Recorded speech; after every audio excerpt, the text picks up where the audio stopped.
Bienvenidos a su canal Cristiano Imprudente, o en su defecto, Living Waters Tijuana, Jorge Valverde. Bien, pues el día de hoy tengo, va a sonar gracioso esto que voy a decir porque tengo un invitado, pero en realidad yo soy su invitado. Es un hermano al que estimo mucho, a quien admiro, a quien he podido ver su caminar en Cristo. Tardaría mucho en definirlo y he trabajado con él en algunos proyectos como Tabita Radio. De hecho, él fue el que me invitó, quien me inició en esto de hablar. Recuerdo lo nervioso que estaba. ¿Por qué no te presentas, mi hermano Fernando? Hey, mis hermanos, ¿cómo están? Dios me los bendiga. Voy a iniciar con nuestra frase del bro. Amén. Pues es un placer, de verdad, también un privilegio poder estar aquí en tu canal. La verdad, yo también me siento muy agradecido contigo, y créeme que si hay una de las personas que admiro en el caminar cristiano y que veo que es un ejemplo, pues eres tú, mi hermano, también. Creo que Gracias, bro. la estima es mutua. Entonces, muchísimas gracias. Bueno, para quienes no me conocen, mi nombre es Fernando Gómez. Tengo 33 años, mi hermano. Órale. Ya llovió. Ya van algunos. Soy del hermoso, bello estado de Chiapas. Amén. De allá. Y de cristiano, pues tengo poquito, mis hermanos. Tengo unos cuantos. Ya bien. Como unos 4 o 5 años más o menos, mi hermano, Amén. de cristiano, yo creo. Pero muy agradecido, mi hermano, por estar en esta tarde compartiendo lo que es este tema contigo, ¿no? Amén, hermano. El agradecimiento es mutuo. Gracias por abrir tu casa para este espacio. Y la verdad que no sé ni a dónde voltear. Estamos transmitiendo internacionalmente, como decíamos con Germán, ¿no? Sí. Se está transmitiendo en tu espacio. Sí, de Tabita Radio de Somos Propósito. Bienvenidos también sean todos ustedes, y Dios los bendiga. Esperemos que esto sea de bendición para todos ustedes también. Amén. Y también en la página de Facebook, Juan 14:6.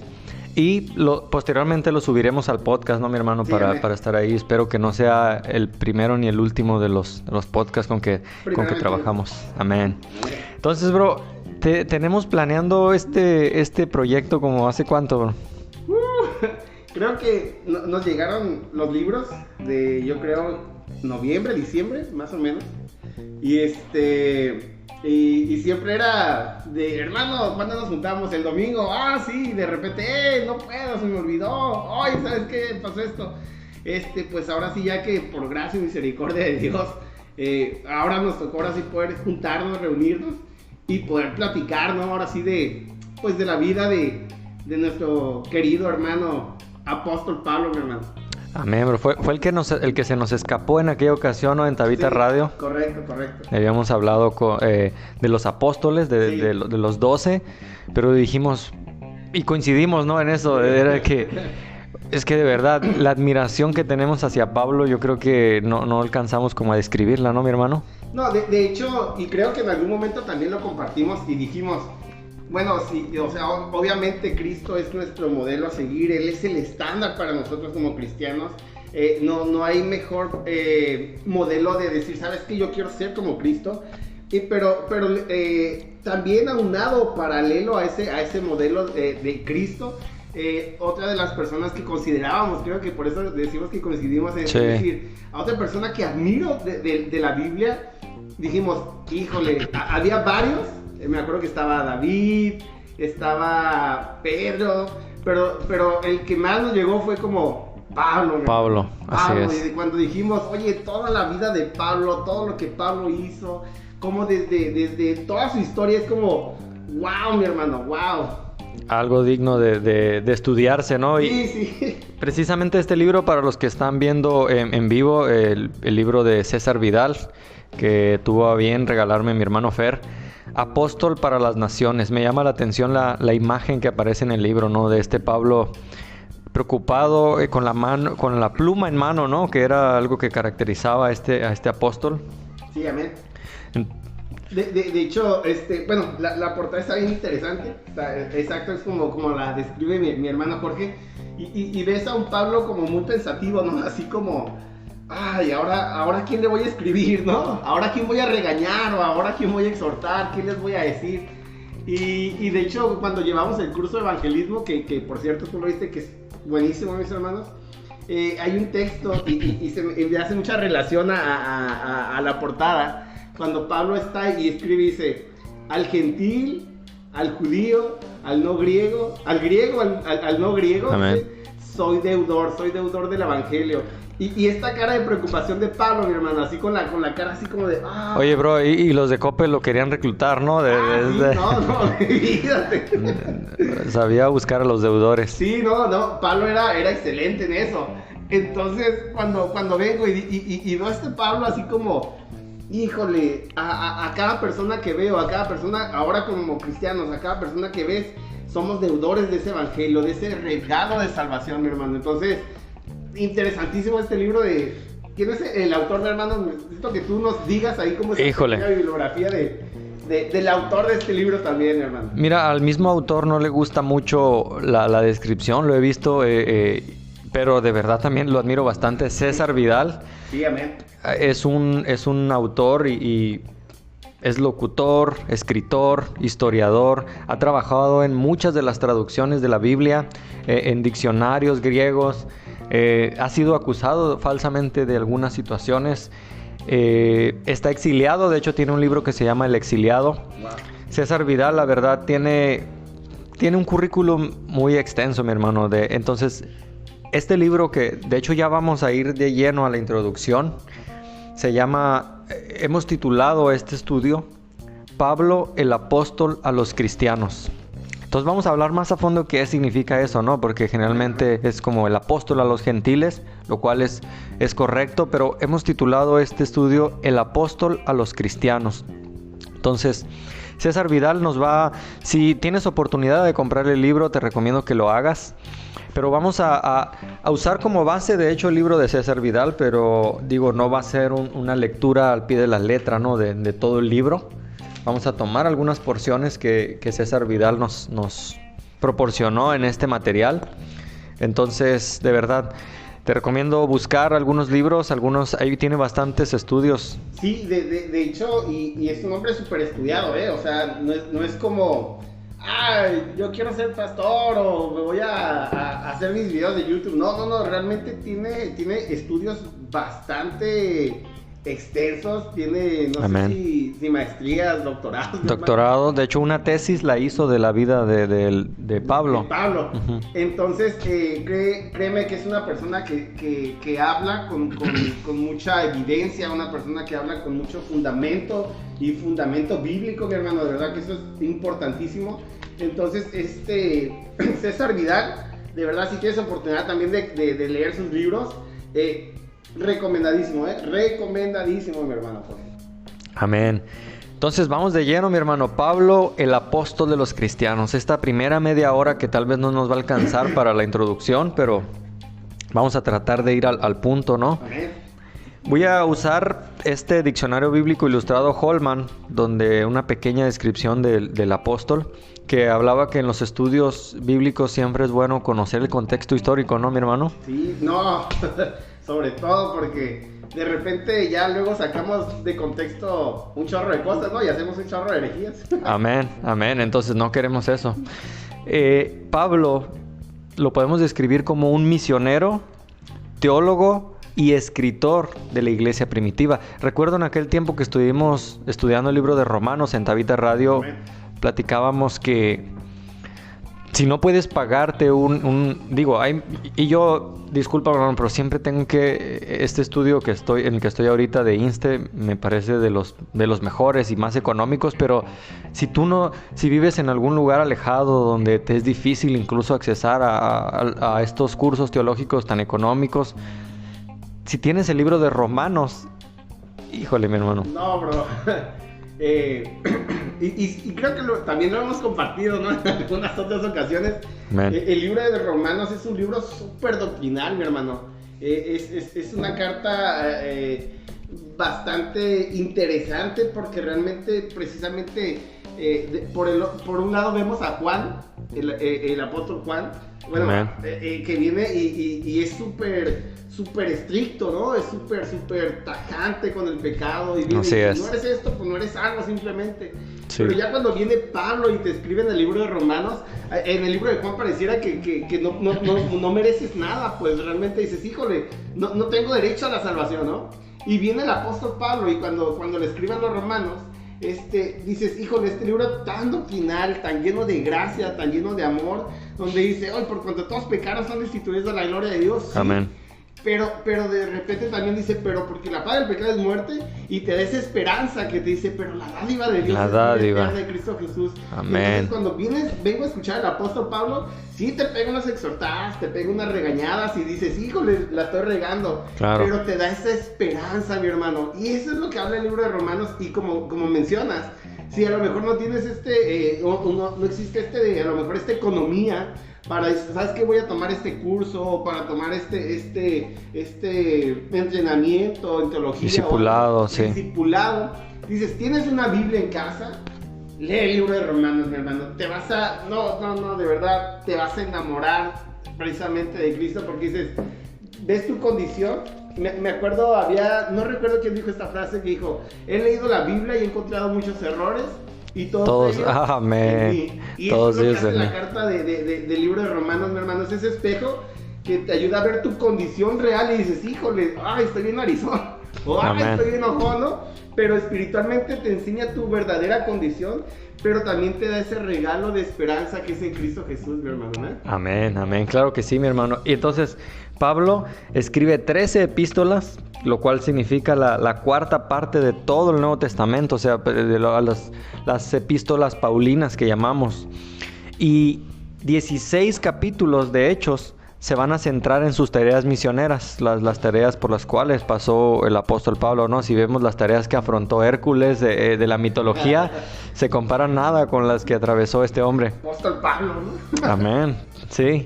Entonces Pablo vendría siendo, y ya vamos hablando por qué llamamos esto el apóstol de los cristianos, vendría siendo Pablo el intérprete más importante de las enseñanzas de Jesús, y aún más de la importancia de su vida, su muerte y su resurrección, o sea, de la vida de Cristo, de la muerte y la resurrección de Cristo. O sea, Pablo incluso en varias ocasiones dice, yo lo que enseño no lo aprendí de hombre alguno, porque incluso he visto en algunas apologistas católicos que dicen que Pedro, como fue el fundador, él le enseñó a Pablo quién era Cristo, etcétera, algunas doctrinas, y Pablo dice, no lo aprendí de hombre alguno, Cristo mismo se lo enseñó a Pablo después de resucitar. Entonces, ¿por qué viene siendo Pablo el intérprete entonces más importante de las enseñanzas de Cristo? Es lo que vamos a discutir en esta sección.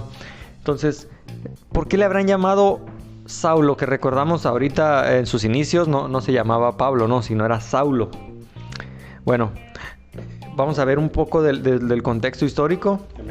Del año 1 al 35 después de Cristo, proveniente de una familia judía en Tarso de Sicilia, nos lo dice Hechos 22:3.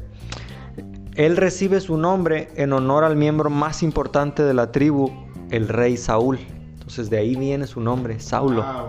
Que curiosamente ambos vienen de la tribu de Benjamín. Amén, así es. Y lo dice Pablo, ¿verdad? Exacto, y curiosamente porque dices, bueno, viene de Saulo, que fue el primer rey de Israel, de la tribu de Benjamín, y también Pablo viene de esta misma tribu, ¿no, mi hermano? Amén, claro. Pablo, y él lo menciona no como una jactancia, sino él precisamente dice, bueno, si tú crees que, bueno, hablando a los judíos que querían precisamente judaizar el cristianismo, dice, si alguien tiene de qué jactarse soy yo, ¿no?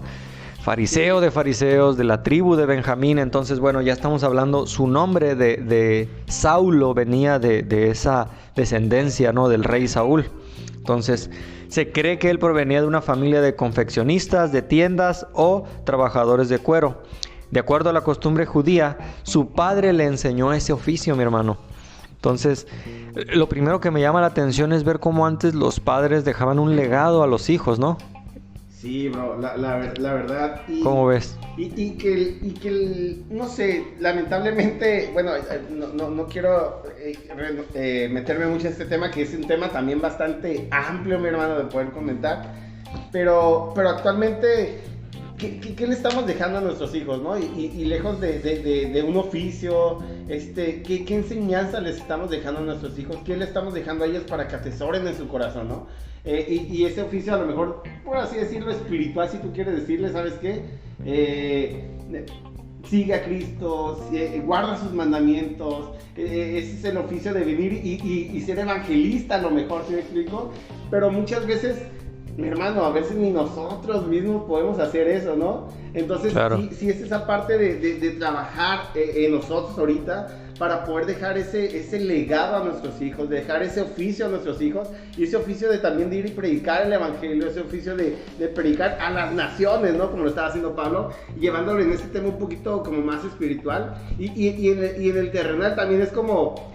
Vemos cómo los oficios se dejaban de generación tras generación, ¿no? Claro. De repente, el carpintero, pues la familia del carpintero, ¿no? Y no sé si en algún momento compartimos la cuestión de los apellidos, ¿no? Sí. Los Montes, pues porque era el que vivía ahí en los Montes, y el hijo creció en los Montes, y ahí hizo su casa. Se le conocía. Y siguió viviendo ahí por los Montes, y luego el nieto también hizo su casa ahí, y entonces, los Montes, ya se conocían por... Juan Montes, ¿no? Juan Montes, amén. El de los ríos, ¿no? Sí. Entonces, Gómez no sé de dónde viene, mi hermano, pero Valverde. Habrá que investigarlo. Habría que checar. Sí, entonces Pablo se cree que aprendió el oficio precisamente de su padre, así como nuestro Señor, ¿no? Jesucristo, que era carpintero como su padre. Y mira, yo... no sé, ¿será que ahorita en Cristo trato de verle al pasado toda la aplicación que tal vez me perdí? Pero yo fui amante de las artes marciales cuando joven. Mi hermano, sí, es uno de mis pecados, los tengo que confesar. Pero fíjate que había algo bien curioso. El karate no era, en sus inicios, no era algo a lo cual tú decías, vengan todos los que quieran aprender, sino que era algo reservado para tus hijos. O sea, era un privilegio, de hecho, conocer, porque se heredaba de generación en generación. ¿A dónde voy con esto? Bueno, los estilos de pelea eran muy marcados. Tú podías ver a alguien peleando y decías, ese es hijo del Fer, ¿no? Del Fer, sí. Ese es hijo de Valverde, porque veías la manera en que peleaba, y con eso ya tú identificabas. O sea, tú no necesitabas preguntar. Era una característica muy peculiar, ¿no? Exacto, era una característica tan peculiar que identificaba a un clan o una familia. Entonces, como mencionabas ahorita, bueno, ¿qué le estamos dejando a nuestros hijos? ¿Qué pueden ver las personas y decir, oye, ese es hijo de este hermano, o ese es hijo del Fer, que le encanta predicar, ¿no? Sí, amén. Ahí, bro, me acuerdo. Y por eso yo creo que me gusta el apóstol Pablo, ¿no? Porque cuando de repente, creo que alguna vez también lo compartimos, cuando Pablo es la única persona en toda la Biblia, mi hermano, que tiene ese carácter, que tiene ese privilegio y ese poder de decir, sean como yo, sí, como yo no soy de Cristo, ¿no? Amén. Y creo que esta pregunta un día nos la hicimos, ¿no, mi hermano? Que dijimos, y creo que hasta tú me contestaste y me dijiste, no, bro, yo no le diría a mi vecino que fuera como yo. Amén. Y yo me puse a pensar y dije, híjole, no, yo tampoco le diría a mi primo, a mi papá, oye, sé como yo no soy de Cristo, porque todavía sigo ahí transformándome hasta la venida del Señor, ¿no? Amén, sí. Y cuando veo esta parte de donde digo, ¿cómo yo puedo decirle con esa autoridad a mis hijos, sean como yo lo soy de Cristo?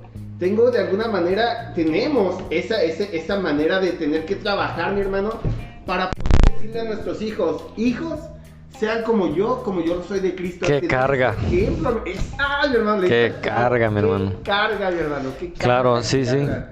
No, es algo tremendo, bro, porque precisamente me puedo imaginar a Pablo al saber que venía de una familia de comerciantes, una familia, se cree que de una familia acomodada, probablemente no conoció la pobreza, no lo sabemos, pero que aprendió ese oficio de su padre.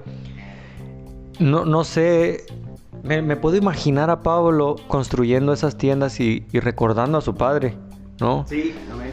No sé qué, al que nos pueda escuchar, si cuando arregla un carro tal vez te acuerdas de tu padre, ¿no? Si cuando estás tal vez haciendo cierta actividad que sabías que hacías con tu padre, recordarla, mi hermano. Oye, mi hermano, y fíjate ahorita que dijiste o que comentas esto, ¿no? De que, bueno, o sea, a lo mejor mi padre ya falleció, ya se fue, me heredó este oficio de carpintería, me heredó este oficio de mecánico, de hacer ciertas manualidades. Y si tu papá tenía ese buen récord, si tu papá tenía ese, oye, ve con don Pepe López, porque don Pepe López hace unos muebles hermosísimos. Uh-huh. Y ahora, bueno, está su hijo. Ahora, ay, pero su hijo. Ay, cuidar ese, como ese legado. Ese legado, sí, el sí. El legado de decir, híjole, mi papá era tan bueno que yo tengo que llegar a ser igual de bueno o muchísimo mejor, ¿no? Claro. Ahora nosotros como cristianos tenemos ese ejemplo del apóstol Pablo. Y dice, sean como yo lo soy de Cristo, ¿no? Sí. Y como cristianos es, híjole, hey, tienes que ser como el Señor, ese es nuestro estándar, ¿no? Amén. Y Él vendría. al legado, es como, ¿qué legado le voy a dejar a mis hijos para que él pueda decir, yo quiero ser un hombre de oración como mi papá, yo quiero ser un evangelista como mi papá, yo quiero ser alguien que ministre y toca en la alabanza, porque la alabanza que le da mi papá al Señor es hermosa, ¿sí me explico? Si yo voy a ser un buen guitarrista, pues toca muchísimo mejor todavía para el Señor. Si vas a predicar, métete a escudriñar a la palabra de Dios, estudia los contextos históricos, los geográficos, los contextos culturales, mi hermano. Claro. Todos los contextos de cómo se vivía en ese entonces para decir, híjole, voy a enseñar una buena doctrina. Y creo que sería la mejor manera, digo, en el cristianismo nosotros ya no creemos que podemos tener contacto con nuestros familiares fallecidos, obviamente, pero sí podemos honrar Amén. Esa memoria, ¿no? Sí, o sea, ellos ya no se van a enterar, pero es una manera de nosotros decir gracias por lo que me enseñaste, exacto, ¿no? Y creo que la mejor manera de honrar a quienes amamos es hacer lo que ellos amaban, ¿o no? No sé si lo veo en la vida de David cuando Jonatán muere. Todos se ponen a practicar arco, que era una pasión de Jonatán, y es la mejor manera en que, y como lo mencionabas ahorita, bueno, si a mi padre le gustaba predicar, voy a honrarlo predicando, ¿no? Y tal vez más allá, no, saliendo más allá del cristianismo, hay actividades que podemos hacer en esa honra de decir, mi padre amaba esto y sé que yo me agrado en hacer, como Jesús mismo decía, sí, yo hago la obra de mi padre y me agrado, ¿no? Es algo que, híjole, fíjate que estamos dejando una carga para Fernanda e Isaac. Si algún día si ven esto, también a Jorge, a David y a Eduardo, van a tener esa carga de honrar la memoria, ¿no? Ojalá, y es nuestra responsabilidad como papás, claro, el poder guiarlos, instruirlos para que precisamente sea como esa parte de dejar ese legado, ¿no? Dejar ese legado, amén, a nuestras próximas generaciones, mi hermano. Amén, amén. Amén. Entonces, bien, estamos hablando de este Pablo que nace en este contexto de estas dos nacionalidades que ya hablaremos más adelante. Era ciudadano de Tarso, por eso era de ahí Saulo o Pablo de Tarso. Una ciudad no insignificante, o sea, tenía Era una metrópoli, mi hermano. Una metrópolis. Bueno, nosotros vivimos aquí en frontera, ¿no? Sí. Para los que nos ven allá en España, en Inglaterra, mi hermano, ¿no? Nicaragua, donde puedan. Tijuana es una ciudad multicultural, mi hermano. Tijuana hacemos frontera con Estados Unidos. Y es curioso porque Tijuana no tiene, por ejemplo, un platillo. A mí me encanta decir eso porque no tiene un platillo como típico de Tijuana, ¿no? Sí. Como si vas a Puebla, el mole poblano, mi hermano. Amén. Si vas a Michoacán, las corundas, los uchepos. Sí. Todo eso típico de la región, ¿no? Me agarraste en curva, pero sí he comido. Sí, eso era buenísimo para comer. Que de hecho, perdón mi hermano, pero las corundas siempre me recuerdan a mi abuela. Ella siempre me recibía, fíjate, con unos... Pues, claro, sí. Entonces yo cuando... Y es de lo que estamos hablando, o sea, cuando haces esa actividad, te trae esa nostalgia, ¿no? Te recuerda a esa persona. Sí. Que te confieso, si en Cristo le he entregado, digamos, ese dolor de haberla perdido, si no ahorita de verdad estaría, pero cada vez que yo veo a alguien o veo las corundas, me acuerdo, ¿no? De la abuela. Sí, y siento el olor, el sabor. Amén. Y qué interesante, ¿no? Toda esta parte. Y volviendo, por ejemplo, a las corundas, tu platillo típico de Michoacán, ¿no? Y que te hace recordar a tu abuela. Por ejemplo, yo he ido a Puebla, que es donde es mi esposa, y veo el mole poblano, el pipián. Y digo, wow, vas a Chiapas y el atole, ¿no? El cocoatol que le llaman en Chiapas. Pero vienes a Tijuana y no tiene como ese platillo típico. Aquí es la carne asada, bro. Es lo que mejor nos sale. Los tacos. Y Tijuana es una metrópoli, de alguna manera, donde es un cruce fronterizo impresionante, mis hermanos. Donde hay gente de todo el estado, de todo el país. Claro. Tú vienes a Tijuana y hay gente de Puebla, de Chihuahua, de Michoacán, de Guadalajara, de Chiapas, de Oaxaca, de Veracruz, mis hermanos. Entonces, y es muy poca gente que vive aquí o muy poca gente que yo conozco que diga, soy 100% tijuanense. Porque ya hay mucha gente. O de dos generaciones, ¿verdad? Sí, es muy difícil. Es más difícil todavía. Porque mucha gente dice, yo soy de Tijuana, pero mi papá es de Chiapas y mi mamá de Puebla, en mi casa, ¿no? Con mis hijos. Sí. Y es muy difícil encontrar un tijuanense 100% de Tijuana con 2 generaciones atrás todavía de aquí de Tijuana, ¿no? Entonces, esta metrópoli, este cruce fronterizo hace que Tijuana sea una ciudad muy importante, incluso a nivel mundial, mi hermano. Sí. De hecho, la ciudad más transitada del mundo lo fue. No sé ahorita, pero he sabido que ha sido la frontera más transitada, sí. Y de hecho, si vemos, por ejemplo, toda esta caravana de los migrantes, de los hondureños, de los salvadoreños, de los haitianos, aquí hay mucho extranjero, incluso de otros países, mis hermanos. Yo tenía la oportunidad de trabajar con un amigo brasileño, y que precisamente estaba aquí en Tijuana. Y es interesante porque dices, bueno, todos estos vienen y hacen esa metrópoli que hace que Tijuana sea muy importante. Y algo muy similar era Sicilia. Amén. Ahí donde era nuestro hermano Pablo de Tarso, mi hermano. Amén. Entonces, ahorita vamos a hablar entonces de esta parte de Tarso, y vamos a hablar de la ciudad romana, de la ciudadanía, de hecho, de Pablo. Vamos a terminar la primera sección del podcast con esta pequeña introducción, pero te animo a que continúes con este estudio y nos acompañes.